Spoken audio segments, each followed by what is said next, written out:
First time journey test थी हुई, उससे पहले जब टेस्ट हुई थी 22 सितंबर को, उससे पहले तैयारी जब कर रहे होते थे तो थोड़ा डर लग रहा होता था कि अगर मेरिट नहीं हुई तो क्या करेंगे, और जो हालात 2023 में हुए थे वो हमारे साथ हो गए तो क्या करेंगे। अगर रिकंडक्ट हो गया तो फिर वो दोबारा से वो मेंटल स्टेट कहाँ से लेकर आएंगे कि दोबारा से टेस्ट दे सकें, और फर्स्ट टाइम कैसे देंगे। और बहुत सारी चीज़ें जो है वो दिमाग में एक अलग से टेंशन थी, पढ़ाई के साथ साथ ये टेंशन अलग से थी। उसके बाद जब सेकंड टाइम जब हमारे रिकंडक्ट का फैसला आया तो एक था दिल में कि इस बार मेरिट आएगी, और वाकई में आई। और जब सेकंड टाइम हमें दिया गया तो शुरू में थोड़ी सी प्रॉब्लम हुई थी, क्योंकि एक अब बंदा कंफर्टेबल जोन में चला जाता है, उसके बाद वहाँ से निकलना, वहाँ से दोबारा से स्टडी की तरफ आना थोड़ा प्रॉब्लम था सारे स्टूडेंट्स के लिए, सिर्फ मेरे लिए नहीं। लेकिन फिर जब हम लोगों ने फिर से सेट हो गए स्टडी में, तो सेकंड टाइम टेस्ट भी बहुत अच्छा था, अरेंजमेंट भी बहुत अच्छी थी, और मेरिट भी हुई सिंध में, जो कि बहुत ज़्यादा एक रेयर बात है सिंध के लिए।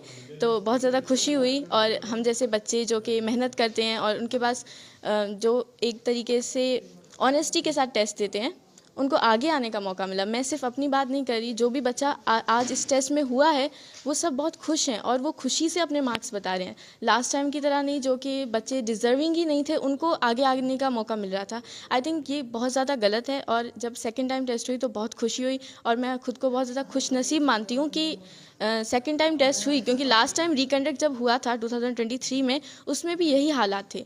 तो वाकई में बहुत ज़्यादा खुशी हुई, और I am very grateful for all that. मैंने बहुत प्राउड फील किया। अगर एक वर्ड में मेरी फीलिंग अगर डिफ़ाइन की जाए तो वो होगी प्राउड। खुद पर बहुत ज़्यादा प्राउड था कि वाकई में जो मैंने मेहनत की थी, और 12-12 घंटे 13-13 घंटे दिन के मैंने जिस किताबों को दिए थे, वो मेरी मेहनत रंग लाई। और जब हमारी रिज़ल्ट आई थी और फर्स्ट टाइम हमने की चेक की, तो मेरे मार्क्स 192 थे। तो उस हिसाब से हमें लगा ठीक है मार्क्स, क्योंकि लास्ट टाइम तो 190s में बहुत सारे बच्चे थे। लेकिन फिर पता चला कि और किसी के इतने नहीं हैं, और मेरिट वाकई में बहुत अच्छी है इस बार। तो फिर जो मेघवाड़ कम्युनिटी, जो मैं मेघवाड़ हूँ, तो मुझे मेघवाड़ कम्युनिटी से जितना प्यार मिला और जितनी इज्जत मिली, मेरे खुद के रिश्तेदारों के अलावा जिनको हम जानते तक नहीं, उन्होंने इतनी रिस्पेक्ट दी, उससे बहुत ज़्यादा खुशी हुई। और वाकई में ऐसा दिल किया कि हाँ, अच्छा हुआ कि मैं इतना पढ़ी।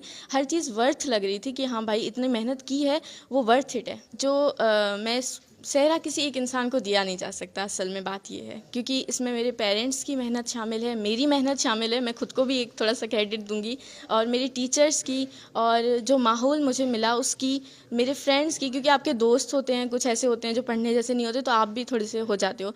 तो जो जितने भी लोग हैं मेरी लाइफ में और मेरे सराउंडिंग में, उन सब की थोड़े थोड़े मिलकर, जैसे होता है ना, कतरा कतरा मिलकर समंदर बनता है, तो ऐसे ही कतरे कतरे जो थी वो मिलकर फिर पूरी सक्सेस बनती है। और तो इसलिए जो बेस होती है, जो वो बेस होती है, वो मेरी इन लोगों से ही बनी है। आप क्या समझ रहे हैं कि इस स्तर के जो बच्चे हैं उनको वो मौके मिल रहे हैं जो मिलने चाहिए? दूसरी बात के इसके साथ साथ क्वेश्चन ये कि जो और स्तर के स्टूडेंट्स हैं उसके लिए आपका क्या पैगाम है? मौके मिल भी रहे हैं, और अभी बहुत सारी ऐसी जगहें हैं जहाँ पर नहीं भी मिल रहे हैं, और मैं बस दुआ कर सकती हूँ कि आगे चलकर, क्योंकि थर में जितना टैलेंट है, मुझे नहीं लगता पूरे सिंध को मिलाकर उतना टैलेंट कहीं और है। और अगर आपको पता हो तो इस बार जो टॉप 100 जो स्टूडेंट्स हैं, उसमें सिर्फ 10 ऐसे बच्चे हैं जो कराची के हैं, और कराची के आप सीट्स देख लें और सिंध की सीट्स देख लें, तो बच्चे बहुत मेहनती हैं, सीट्स कम हैं, और बहुत सारे ऐसे टैलेंटेड होनहार बच्चे रह जाते हैं, तो थोड़ा दुख भी होता है कि काश उनको भी मिल जाती। वो भी बहुत मेहनत करते हैं मेरी तरह। तो लेकिन आई थिंक कि आगे चलकर हमें बहुत ज़्यादा इम्प्रूवमेंट दिखने को मिलेंगी, और मैं बस यही दुआ कर सकती हूँ। बाकी मैं अपने सिंध के जितने भी स्टूडेंट्स हैं उनसे कहना चाहती हूँ कि आपको मेहनत करनी है, क्योंकि जो बच्चा हार्डवर्क करता है और जो मेहनत करता है ना, फिर भले मेरिट हो नहीं हो, कुछ भी हो, आप मेडिकल में जाओ नहीं जाओ, आप डॉक्टर बनो नहीं बनो, आप ज़िंदगी में सक्सेसफुल ज़रूर होगे किसी और फील्ड में, कहीं और पर। लेकिन अगर आपको मेहनत करना आती है ना, और आपको पता है कि आप ये चीज़ कर सकते हो, आपको अपने ऊपर ट्रस्ट है, और आपको पता है कि मेरे पेरेंट्स ने वाकई भी मुझे इतनी अच्छी तरबियत दी है, मेरे पे इतना भरोसा करते हैं, तो मुझे उनको कुछ कर कर दिखाना चाहिए। तो आई थिंक कि आप अपनी लाइफ में बहुत सक्सेसफुल होगे। और सक्सेस सिर्फ मेडिकल नहीं है, सक्सेस तो हर जगह देख सकता है इंसान, सक्सेस तो छोटी छोटी चीज़ों में भी आ सकती है। तो बस मैं यही कहना चाहूँगी कि मेहनत करना कभी नहीं छोड़ना, और जैसे हार्ड वर्क बीट टैलेंट, क्योंकि ज़रूरी नहीं आपके अंदर टैलेंट है तो ही आप आगे निकलोगे, जो हार्ड वर्क होता है वो हमेशा टैलेंट को बीट कर जाता है। आप क्या बनना चाहती हो? मैं एक बहुत अच्छी इंसान बनना चाहती हूँ।